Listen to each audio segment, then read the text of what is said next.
तो इसका मतलब ये है कि दोनों को साथ लेके चलना होता है। अकल रहनुमा होती है, जज्बात उसके पीछे होते हैं, लेकिन पीछे होते हैं, आगे नहीं होते।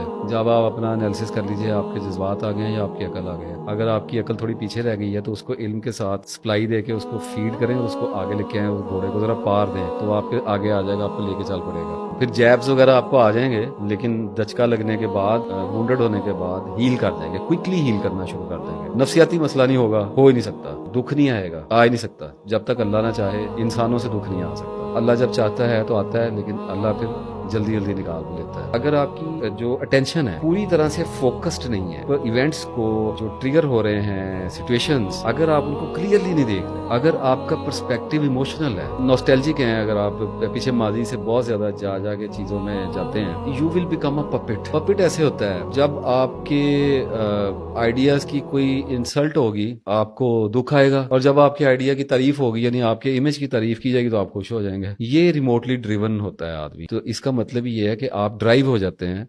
और कोई आया, किसी ने आपको कोई ऐसी बात कही बहस करते हुए कि आप इमोशनल हो गए और आपको हर्ट आया, आपको सेल्फ रिस्पेक्ट डैमेज हुई। जो इंस्टेंट रिएक्शन है वो नेचुरल होता है, इंस्टिंक्चुअल बिहेवियर होता है उसका। आप वो अल्लाह ही चाहे तो रुकता है, और वो आम तौर पे मैंने देखा नहीं है रुकता हुआ। वो फितरत नहीं चेंज होती है आदमी की।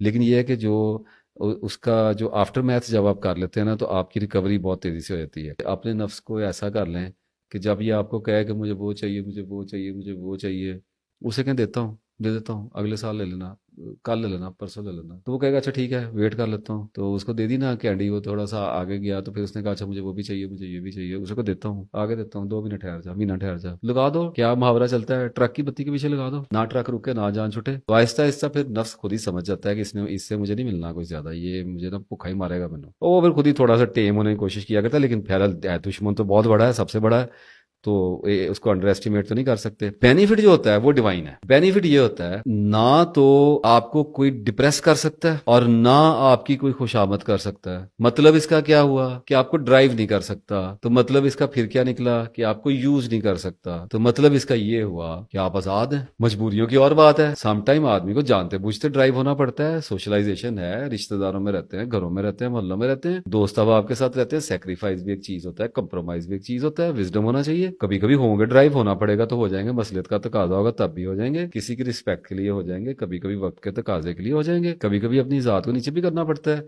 कभी कभी बाज़ बेवकूफ आदमी के आगे खामोश भी होना पड़ता है। इसमें कौन से मसले वाली बात है। अनजाने में ड्राइव नहीं होंगे। देखते नहीं हैं आप, बड़े बड़े पॉलिटिशियंस होते हैं, उनके साथ खुशामदी उमरा और रऊसा चापलूसी में हर वक्त मसरूफ, वही वाले जेस्चर्स और वही वाले पॉस्चर्स, और हर वक्त उनको यकीन दिला रहे होते हैं कि you are the greatest, you are the greatest. और वो जानते भी होते हैं, लेकिन उनकी अना को चूंकि मुसलसल गन्ने का रस दे देकर उनको नम कर दिया होता है, वो उनके कैदी बने हुए होते हैं। तो ये छोटा बेनिफिट लगता है किसी को। अगर आपको अपने बारे में गलत गुमान नहीं है ना, अगर आप अपने बारे में इल्यूजन्स का शिकार नहीं है, फिर आपको कोई अंदर से तबाह नहीं कर सकता।